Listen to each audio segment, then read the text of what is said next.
রাজনৈতিক দলগুলোকে প্রতিপক্ষ না বানাতে অন্তর্বর্তী সরকারের প্রতি আহ্বান জানিয়েছেন বিএনপি মহাসচিব মির্জা ফখরুল ইসলাম আলমগীর। শুক্রবার বিকেলে রাজধানীর রমনা ইঞ্জিনিয়ারিং ইনস্টিটিউটে বুদ্ধিজীবী দিবসের আলোচনায় একথা বলেন তিনি। এ সময় তিনি আরো বলেন, বক্তব্য দেওয়ার সময় উপদেষ্টাদের আরো সতর্ক থাকতে হবে। আমাদের দেশের স্বাধীনতার সার্বভৌমত্ব। বুদ্ধিজীবী দিবস উপলক্ষে রাজধানীর ইঞ্জিনিয়ার্স ইনস্টিটিউশন মিলনায়তনে বিএনপির আলোচনা সভা। এই দেশের শিক্ষা ব্যবস্থা তো বটেই। সেখানে মুক্তিযুদ্ধের ইতিহাস বিকৃতির জন্য আওয়ামী লীগকে দায়ী করেন বিএনপি নেতারা। তারা বলেন, স্বাধীনতার সুফল তখনই পাওয়া যাবে যখন দেশে পরিপূর্ণ গণতান্ত্রিক ব্যবস্থা ফিরে আসবে। কিভাবে এই জাতিকে একটি সুশিক্ষিত, সমৃদ্ধ, বুদ্ধিভিত্তিক, জ্ঞানভিত্তিক জাতি হিসেবে গঠন করতে পারি, সেই জন্য আমাদের যথেষ্ট প্রকল্প হাতে নিতে হবে, সেই জন্য যথেষ্টভাবে আমাদের কর্মসূচি নিতে হবে এবং আগামী দিনে ইনশাআল্লাহ আমরা সেটাকে চ্যালেঞ্জ হিসেবে নিয়ে যাতে এই জাতিকে একটি শক্তিশালী জাতি হিসেবে নির্মাণ করতে পারি, সেই শপথটা আমরা আজকে নেই।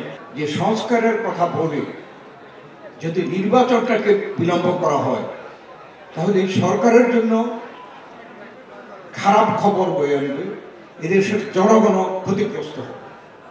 অতএব সংস্কার শুরু করেন, আমরাও সমর্থন করব, কিন্তু সর্বাধিক গুরুত্ব দিতে হবে নির্বাচনে।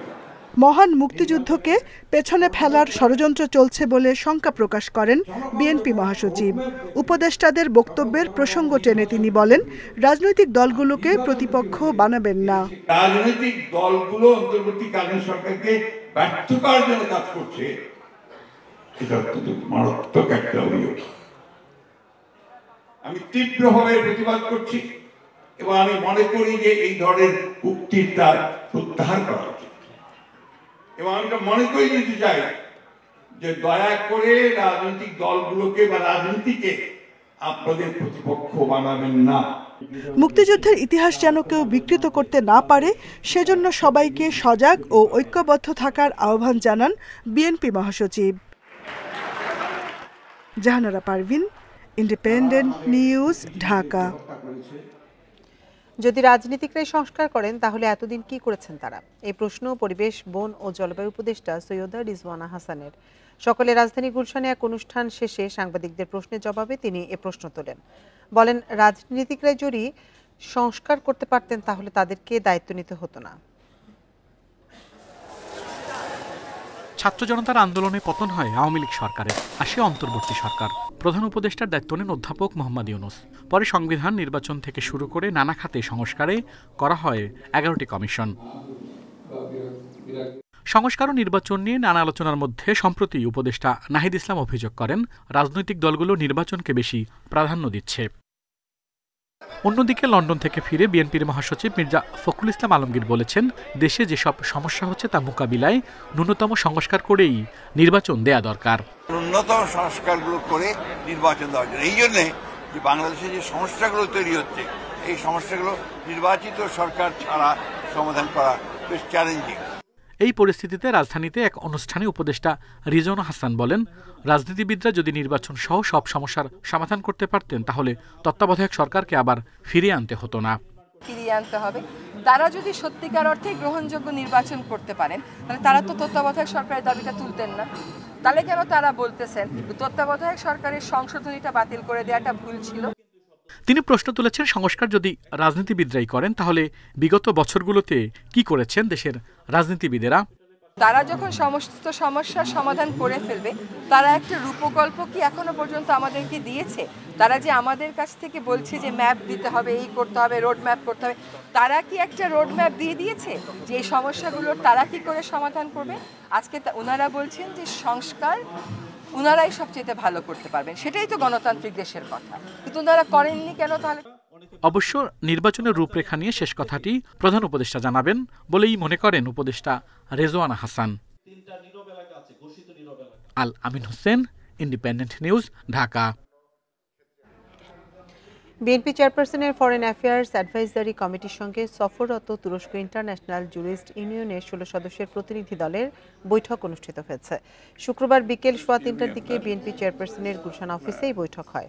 বৈঠক শেষে বিএনপির স্থায়ী কমিটির সদস্য আমির খসরু মাহমুদ চৌধুরী সাংবাদিকদের বলেন, ওই প্রতিনিধি দলের সঙ্গে বাংলাদেশের বর্তমান বিচার ব্যবস্থা নিয়ে আলোচনা হয়েছে। এ সময় তারা তাদের অভিজ্ঞতা বিনিময় করেন। স্বৈরাচারী সরকারের যেসব নেতাকর্মী দেশ ছেড়ে পালিয়েছেন তাদের দেশে ফিরিয়ে এনে কিভাবে বিচার করা হবে সেই বিষয়ে বৈঠকে তারা জানতে চেয়েছেন। বিএনপি নেতা আরো বলেন, দেশের বিচার ব্যবস্থা ঠিক না থাকলে অন্য কিছু ঠিক থাকবে না। যারা দেশের মধ্যে আছে এবং সরকারের বিভিন্ন পর্যায়ে এবং রাজনীতিবিদ যারা বাংলাদেশের যে ট্রানজিশন, এই যে স্বৈরাচার পালিয়ে যাওয়ার পরে এই অবস্থায় বাংলাদেশের বিচার ব্যবস্থা নিয়ে তাদের আলোচনাটা করেছে মূলত, এবং যারা যারা পালিয়ে গেছে দেশ থেকে তাদের ব্যাপারে আলাপ হয়েছে। বিচার তাদেরকে কিভাবে বিচারের আওতায় আনা হয়, তাদের দেশেও টার্কিতেও প্র্যাকটিস আছে, বিভিন্ন দেশে প্র্যাকটিস আছে। অন্তর্বর্তী সরকারের সঙ্গে সম্পর্ক স্থিতিশীল করার আগ্রহ প্রকাশ করেছে ভারত। শুক্রবার দেশটির লোকসভায় এমনটাই জানিয়েছেন ভারতীয় পররাষ্ট্রমন্ত্রী এস জয়শঙ্কর। প্রশ্নোত্তর পর্বে বাংলাদেশের সংখ্যালঘুদের সুরক্ষার বিষয়েও কথা বলেন তিনি। জয়শঙ্কর বলেন, ঢাকার সঙ্গে দিল্লির একটি ভালো অতীত রয়েছে। প্রতিবেশী প্রথম এমন নীতিতে বাংলাদেশে ভারতের গুরুত্বপূর্ণ প্রকল্প রয়েছে বলেও লোকসভায় জানিয়েছেন ভারতের পররাষ্ট্রমন্ত্রী। তিনি আশা প্রকাশ করে বলেন, নিজের স্বার্থেই বাংলাদেশকে সংখ্যালঘুদের নিরাপত্তায় উদ্যোগ নিতে হবে। এ সময় তিনি অভিযোগ করেন, বাংলাদেশের সংখ্যালঘুদের উপর একাধিকবার হামলা হয়েছে। এই ঘটনা খুবই উদ্বেগজনক বলে মন্তব্য করেন তিনি।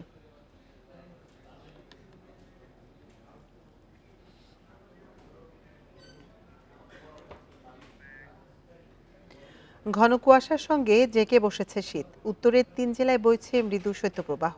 সোমবারের পর পরিস্থিতির কিছুটা উন্নতি হলেও 20 ডিসেম্বরের পর তীব্র শৈত্যপ্রবাহের আভাস দিচ্ছে আবহাওয়া অফিস।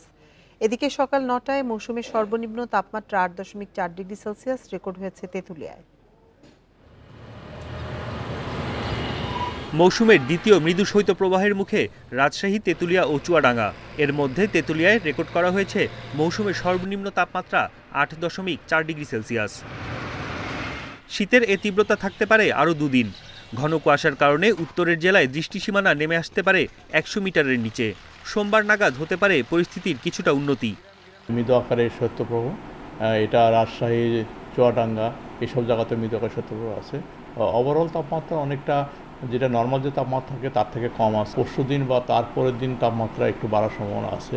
তো সেটা হয়তো বেশি দিন আপনার চলমান থাকবে না, হয়তো 3-4 দিন তাপমাত্রা একটু বাড়ার পরে আবার তাপমাত্রা কমবে। তবে 20 ডিসেম্বরের পর থেকে আবারও নিচে নামবে তাপমাত্রার পারদ। মৃদু মাঝারি পার হয়ে রয়েছে তীব্র শৈত্যপ্রবাহের আশঙ্কা। 20 তারিখে পরে যে তাপমাত্রা আরও অনেক জায়গায় 10-এর নিচে নেমে যাবে এবং মৃদু থেকে মাঝারি, এমনকি কোনো কোনো জায়গায় আপনার তীব্র আকারের শৈত্যপ্রবাহ চলে আসতে পারে। আর যেটা হবে যে কুয়াশায় এটাও থাকবে। ডিসেম্বর হয়তো আমরা 5-6 ডিগ্রি, আর এবার যেহেতু একটু কম তাপমাত্রা, সেক্ষেত্রে হয়তো যে ডিসেম্বরে আপনার হয়তো 5-6 নামতে পারে, কিন্তু যে মেন সে ঠান্ডা নামবে হচ্ছে জানুয়ারি। এদিকে শুক্রবার রাজধানীতে সর্বনিম্ন তাপমাত্রা রেকর্ড করা হয় 15 ডিগ্রি সেলসিয়াস। ঢাকার আশপাশের এলাকায় তা ছিল 12 ডিগ্রিতে। বন ইবনে কামাল, ইন্ডিপেন্ডেন্ট নিউজ, ঢাকা। দ্রোহ ও ভালোবাসার কবি হেলাল হাফিজ আর নেই। বিকেলে রাজধানীর শাহবাগের একটি হোটেলে নিজ রুমে তাকে অচেতন অবস্থায় উদ্ধার করা হয়। বঙ্গবন্ধু মেডিকেলে নেয়ার পর তাকে মৃত ঘোষণা করেন চিকিৎসকরা। মৃত্যুর সময় তার বয়স হয়েছিল 76 বছর। তিনি ডায়াবেটিস ও কিডনি সহ নানা রোগে ভুগছিলেন। শনিবার বাদ জোহর জাতীয় প্রেস ক্লাবে তার নামাজে জানাজা অনুষ্ঠিত হবে। এখন যৌবন যার মিছিলে যাবার তার শ্রেষ্ঠ সময়, এখন যৌবন যার যুদ্ধে যাবার তার শ্রেষ্ঠ সময়। যৌবনের অমিত শক্তিকে শুভ কাজে ব্যয় করার এ আহ্বান সাহস যোগায় অনেককে, অনুপ্রেরণা দেয় নতুন করে সংগ্রামে ঝাঁপিয়ে পড়ার। সেই অনুপ্রেরণা যার কলম থেকে আসে তিনি হেলাল হাফিজ। কবিতার জন্য বাজি রেখেছেন জীবন, কবিতাকে সঙ্গী করেই কাটিয়েছেন এতগুলো বছর। এই বন্ধুর পথে হাঁটার মূল্য হিসেবে পেয়েছেন তুমুল জনপ্রিয়তা, পাঠকের অফুরান ভালোবাসা। 1986 সালে প্রকাশিত হয় প্রথম কাব্যগ্রন্থ যে জলে আগুন জ্বলে। দীর্ঘ 34 বছর পর 2019 সালে প্রকাশিত হয় দ্বিতীয় কাব্যগ্রন্থ বেদনাকে বলেছি কেদোনা। হেলাল হাফিজের শৈশব, কৈশোর ও যৌবন কেটেছে নেত্রকোনায়। 1967 সালে নেত্রকোনা কলেজ থেকে উচ্চ মাধ্যমিক পাশ করে ভর্তি হন ঢাকা বিশ্ববিদ্যালয়ে। উত্তাল 60-এর দশকে শুরু করেন লেখক হিসেবে যাত্রা। 69-এর গণ অভ্যুত্থানের সময় রচিত নিষিদ্ধ সম্পাদকীয় কবিতাটি হেলাল হাফিজকে খ্যাতি এনে দেয়। কবিতার জন্য পেয়েছেন বাংলা একাডেমি সহ বেশ কয়েকটি পুরস্কার। যদিও কবি বলছেন মানুষের ভালোবাসাই তার জীবনের শ্রেষ্ঠ অর্জন। এখন তুমি কোথায় আছো, কেমন আছো, পত্র দিও। Jahanara Parvin, independent news, Dhaka. Soyabean তেলের দাম বাড়ানোর কয়েকদিন পরও সংকট কাটেনি বাজারে। বোতলজাত তেল পাওয়া গেলেও সরবরাহ কম খোলা তেলের। এদিকে সপ্তাহের ব্যবধানে চালের দাম বেড়েছে, সবজির দাম নাগালে থাকলেও কমেনি আলুর দাম। ব্যবসায়ীদের দাবি মেনে সোমবার সয়াবিনের লিটারে 8 টাকা বাড়িয়েছে সরকার। তবে এরপরও স্বাভাবিক হয়নি সরবরাহ। বাজারে নতুন দামের বোতলজাত সয়াবিনের লিটার বিক্রি হচ্ছে 175 টাকায়, তবে খোলা তেলের লিটার 185 টাকা। এরপরও চাহিদা অনুযায়ী মিলছে না খোলা তেল। আগের রেটে তো শেষ, সেগুলি নিয়ে কালকেও অনেক ঝামেলা হয়েছে। তো যা হোক, এগুলি এখন শেষ। এখন আবার নির্ধারিত একটা রেট দিয়ে দিছে, ওই রেটে এখন বিক্রি হচ্ছে। এটার জন্য ঝামেলা নাই, ঝামেলা রয়ে গেছে একটু খোলা তেলের উপর। এদিকে সপ্তাহের ব্যবধানে চালের কেজিতে বেড়েছে 2 টাকা পর্যন্ত। মোটা চাল মিলছে না 54 টাকার নিচে, আর সরু চালের কেজিতে গুনতে হচ্ছে কমপক্ষে 75 টাকা। দেখি তো প্রতিদিনই নজরদারি করতেছে, কিন্তু বাট যখন করে তখন ঠিক আছে, চলে যাওয়ার পরে তো যা তাই। এদিকে বাজারে বেড়েছে নতুন আলুর যোগান। নতুন আলুর দাম কমে 75 টাকায় এলেও পুরনো আলু বিক্রি হচ্ছে আগের দামেই, 75 টাকা কেজিতে। তবে দাম কমে পেঁয়াজ বিক্রি হচ্ছে মানভেদে 90 থেকে 110 টাকা কেজিতে। চলতে আছে কম, এখন আসতে আছে কম। পুরানো আলুর সরবরাহ অনেক কম, নতুন আলুর সরবরাহ বেশি, এর জন্য নতুন আলু আর পুরান আলু সেম। ভরা মৌসুম চলায় নাগালে আছে সবজির দাম। শিমের কেজি মিলছে 40 টাকাতে, মূলার কেজি 20 টাকা, আর বেগুনের কেজিতে গুনতে হচ্ছে 50 টাকা। Shahid Ahmed, independent news, Dhaka. দেশে এখন নির্বাচন হলে কোন দলকে ভোট দেবেন সে বিষয়ে এখনো সিদ্ধান্ত নেননি 38% মানুষ। বাকিদের মধ্যে 16% বিএনপিকে, 11% জামায়াত ইসলামীকে এবং 9% ক্ষমতাচ্যুত আওয়ামী লীগকে ভোট দেওয়ার কথা জানিয়েছেন। BRAC institute of governance and ডেভেলপমেন্টের পালস সার্ভের দ্বিতীয় ধাপের জরিপে এমন চিত্র উঠে এসেছে। বৃহস্পতিবার জরিপের তথ্য প্রকাশ করা হয়। এতে দেখা যায় 3% মানুষ অন্যান্য ইসলামী দল ও 1% জাতীয় পার্টিকে ভোট দেওয়ার কথা বলেছেন। শিক্ষার্থীরা নতুন কোনো রাজনৈতিক দল গঠন করলে তাদের ভোট দেওয়ার আগ্রহ দেখিয়েছেন 40% ভোটার। দেশের বর্তমান রাজনীতি ও অর্থনীতি নিয়ে আশাবাদী 37% মানুষ আর হতাশ 29%। জরিপে গ্রাম ও শহরে বিভিন্ন শ্রেণী পেশার 4158 জনের মতামত নেওয়া হয়। আর এই ছিল এখনকার সংবাদে। ইন্ডিপেন্ডেন্ট টেলিভিশনের সব খবরে বিস্তারিত জানতে চোখ রাখুন ফেসবুক, ইউটিউব এবং এক্সে। এতক্ষণ সাথে থাকার জন্য ধন্যবাদ সবাইকে।